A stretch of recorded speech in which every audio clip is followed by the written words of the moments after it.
اس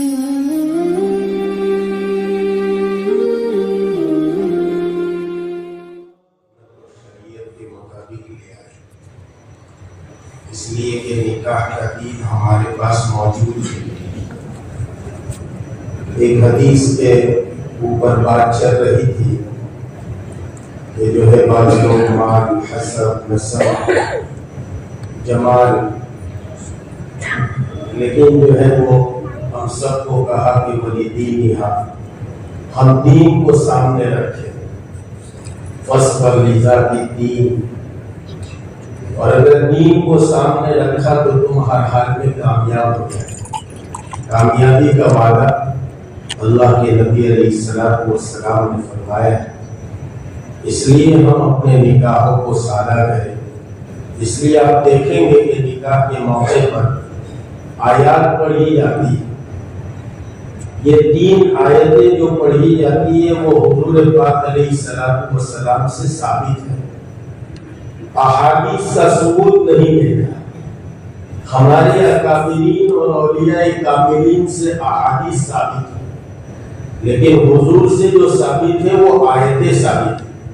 لیکن بڑی تعجب کی بات ہے کہ قرآن کریم میں نکاح کی آیتیں ہیں، فَانكِحُوا مَا طَابَ لَكُمْ وَأَنكِحُوا الْأَيَامَ مِنكُمْ، وہ ساری آیتیں، لیکن ان آیتوں کو نہیں پڑھا گیا۔ اس وقت جو 3 آیتیں پڑھی گئی وہ یا ایھا الناس اتقوا ربکم الذی خلقکم یا ایھا الذین آمنوا اتقوا اللہ حق تقاته یا ایھا الذین آمنوا اتقوا اللہ وقولوا قولا سدیدا۔ یہ تینوں آیتیں دوسری پڑھی تھی، اس میں نکاح کا تذکرہ نہیں ہے۔ اچھا، برکت کے لیے آیتیں پڑھی گئی، آپ یوں کہو گے تو برکت کے لیے سورہ فاتحہ پڑھی جاتی، پھر یہ آیتیں کیوں پڑھی گئی؟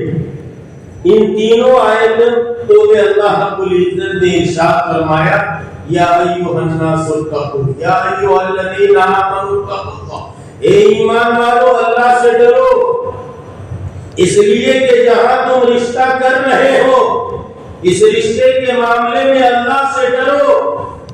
ابھی جو ہے وہ امام مسجد خطبے میں سنا رہے تھے کہ کائنات کے امام نے حجۃ الوداع کے موقع پر جو ارشادات فرمائے عورتوں کے بارے میں کہ عورتوں کے حق میں تم کیسے رہو۔ افسوس یہ ہے کہ ہمیں عربی سمجھ میں نہیں آتا، لیکن مجھے تو یہ بتلانا ہے واتقوا اللہ، یہ ایمان والو اللہ سے ڈرو۔ اس عورت کے بعد میں اللہ سے ڈرو، جس دن سے تم نکاح کر رہے ہو دلہے کو بھی کہا جاتا ہے اللہ سے ڈرو۔ یہ آنے والی جو ہے وہ کسی کی بیٹی بعد میں ہے، کسی کی بہن بعد میں ہے، یہ سب سے پہلے اللہ کی بندی ہے۔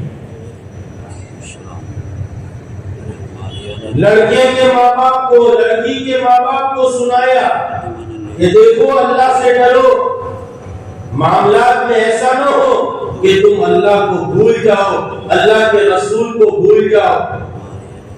اس لیے عورت کے لڑکی کے خاندان والوں کو بھی چاہیے اپنی لڑکی کو اچھی نصیحت کریں، ذرا ذرا سی بات پر اپنے رشتوں کو خراب نہ کریں۔ آج کل یہ ہو رہا ہے، اگر جوان بچیاں ہمارے گھر میں ہیں اور ان کے پاس موبائل فون ہے، جس کو بڑی مصیبت ہے یہ اسمارٹ فون جو ہے، تو سمجھائے، نہیں سمجھے ذرا اس کو پھر سمجھائے، پھر بھی نہیں سمجھے پھر مارے ٹھوکے لے لے۔ سیدھی سیدھی بات کرتا ہوں، لے لے۔ جوان بچی کے پاس اس کی کوئی ضرورت نہیں، اپنی بچی کو تھوڑا سا لکھا پڑھا کر اس کے بعد سکھائے، سینا سکھائے، رونا سکھائے، مہمان کے ساتھ کیسے رہنا وہ سکھائے، غربت کے ساتھ کیسے زندگی بسر کرنا وہ سکھائے۔ بہت جی کے چوچلے پورے میں مذکورات میں اکثر کہا کرتا ہوں کہ ہمارے زمانے میں 2 آپشن ہوتے تھے، کبھی کبھی آتے تھے امی بھوک لگی ہے، کہ یہ سالہ میں روٹی یہ کھا لے، میں تو بینگن کا سالہ نہیں کھاتا کیونکہ چپل کھاتا ہے، دوسرا کوئی آپشن نہیں تھا۔ ہم بھی بڑے تھے وہ پہلے چپل کھاتے تھے کہ وہی سالن کھاتے تھے، اور اب تو آپشن بہت نکالے ہم نے۔ اپنی ماں بہنوں کو گھر میں جا کے سمجھائیے، بہت آپشن نہیں کہ پاستا بنا دوں، آملیٹ بنا دوں، اور پھر پتہ نہیں میگی بنا دوں، فلاں بنا، نہ، یہ کھا چپ چاپ اپنے گھروں میں سادگی کو، مہمان کے علاوہ اپنے گھروں میں اپنے دسترخوان پر 2 سالن جمع نہ کریں۔ یہ سب سے بڑی حضور کے گھر کی سنت ہے۔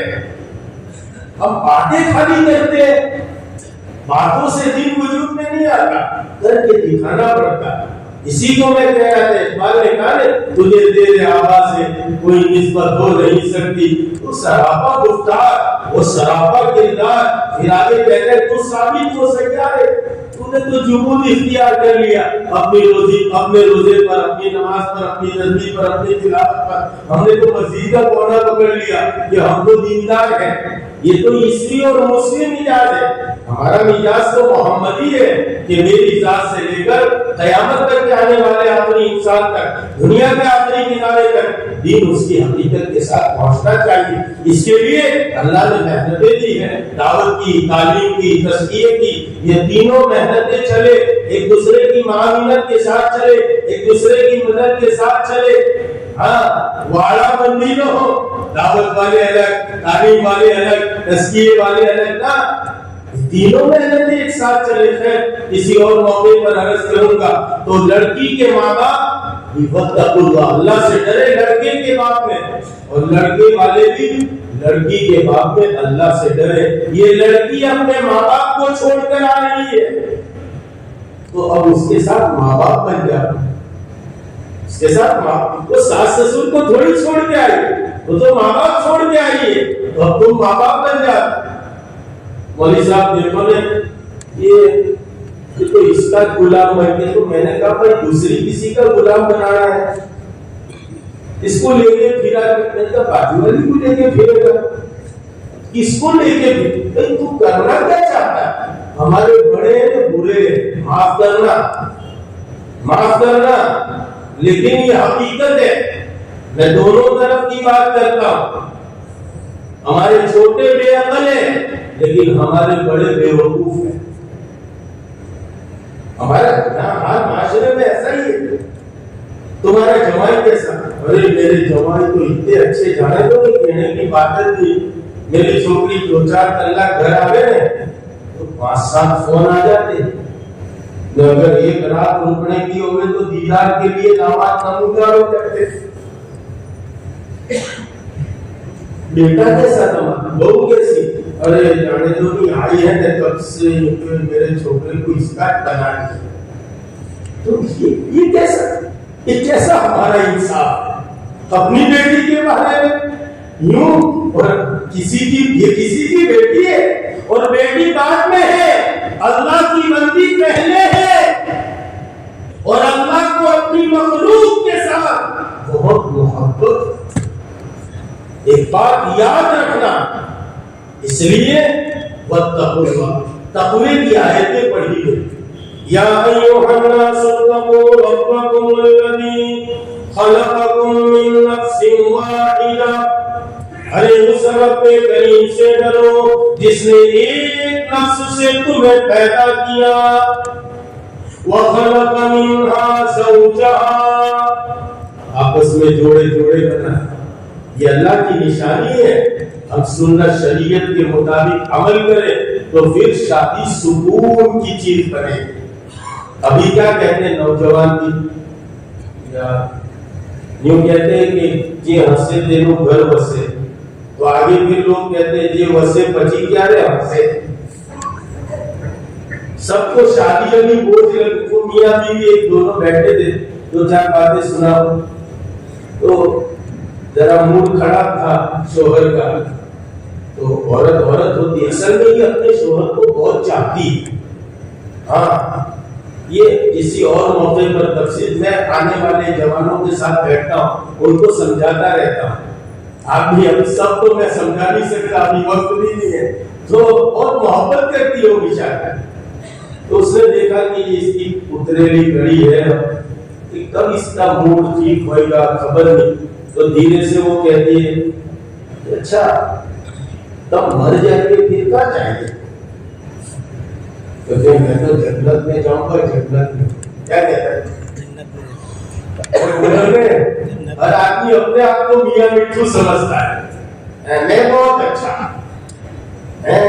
اس لیے ہمارے حضرت مولانا امام الحسن صاحب حضرت جی ثالث فرماتے تھے کہ بھائی کسی کو خواب میں جنت نظر آوے، کسی کو خواب میں جبریل آوے، کسی کو خواب میں میکائیل آوے، کسی کو اپنے گناہوں کا ضرورت نہیں آوے، من آدم کے من آدم، می آدم کے میں جانتا ہوں میں کیسا خیر۔ تو جنت ملے گی، جنت کی جنت میں کیا ملے گا؟ کیونکہ حور ملے گی، حور ایسا۔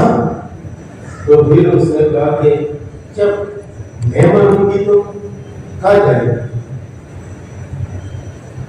کہ جہنم میں جائے گی، وہ میرے کو کیا ملے گا؟ کہ لنگور ملے گا، لنگور۔ ارے لنگور جانتے ہیں؟ بندر۔ تو وہ بیچاری سر پر ہاتھ دے کے کہنے لگی یار میری زندگی تو کیسی، تم کو تو کتنی اچھی زندگی، دنیا میں بھی حور، جنت میں بھی حور، میری تو زندگی کیسی، دنیا میں بھی لنگور، وہاں بھی لنگور۔ اس کے لیے ہم اپنے معاشرتی زندگی، حضور کی زندگی پڑھیں۔ آپ حضرت عائشہ کے ساتھ کیسے ہیں؟ آپ کا نکاح کیسے ہوا؟ آپ تشریف لے گئے سیدنا ابو بکر صدیق کی۔ ام رومان نے اچانک کہا، ہمارے مولانا عبید اللہ صاحب بریانی سکھاتے تھے، ام رومان نے کہا کہ ابو بکر حضور اکیلے ہیں، اکیلے رہتے ہیں بیچارے، اگر آپ اجازت دے تو حضرت عائشہ کو ان کے ساتھ نکاح کو چونکہ ہو چکا تھا، جبریل لے کر آئے تھے ریشمی رومال، آپ نے اس کی گاٹھ کھولی، اس میں دیکھا ایک شکل دکھائی گئی، ایک چہرہ دکھایا گیا۔ آپ چونکہ بچپن سے امی جان عائشہ صدیقہ کو جانتے ہو، لمبا قصہ ہے، تو خیر نکاح ہو چکا تھا۔ تو ابو بکر نے کہا کہ یا رسول اللہ ٹھہر جاؤ، اور ام رومان سے کہا جاؤ بلاؤ اس کو۔ حضرت عائشہ فرماتی ہے میں تو کھیل رہی تھی، ارے بچے وہ جھولے بناتے ہیں نا لکڑی کے ساتھ، میں تو جھولے میں جھول رہی تھی، ماں نے آواز دی عائشہ ادھر آؤ، میں سمجھی کہ کوئی کام ہوگا، گئی تو کہا کہ چلو کنگھی چوٹی کی میری اور اچھے تھوڑے سے کپڑے پہنائے اور میرا ہاتھ حضور کے ہاتھ میں دے دیا اور کہا کہ لو آپ کی اہلیہ کو آپ لے کر چلے جا۔ مقصد ہم تو ایسا کریں گے تو ہماری ناک کٹ جائے گی، عقل کچھ نہیں کٹتی، سمجھے؟ اور ایک بات میں کہا کرتا ہوں، اکھی دنیا کو کھلاؤ، کھلانے کے بعد ایک ایک برگ میں ہدیے میں دو نا، تو بھی بعد میں یہ سب چھوڑو کیا کہیں، یہ ایسا کہیں گے کہ مزہ نہیں آیا، ایسا جو ہوگا۔ اس کے لیے اور ٹینشن لینے کا نہیں، گھبرانے کا، اپنوں کو تو ایک گز راستہ پکڑ کے چلنے کا۔ اللہ کا حکم کیا، نبی کا طریقہ، کہنے والے کہتے رہے، ہاتھی چلتا ہے نا، ہاتھی دم دم دم دم، کتے کتنے بھی بھوکے اس کو فرق پڑتا ہے، ادھر ادھر دیکھنے کا نہیں تو بہت راستے گمراہ کرنے کے۔ اس کے لیے ہمارے اقامت اذان میں اقامت ہم کو راستہ دکھایا، اس لیے حضور کی سنت شریعت کے مطابق ہم شادیاں کریں، بیویوں کے باب میں اللہ سے ڈرے، بچیوں کے باب میں ساس سسر بھی اللہ سے ڈرے، اس کو بچی بنائے، ماں باپ بن کے رہے۔ اللہ تعالیٰ ہم سب کو عمل کی توفیق عطا فرمائے۔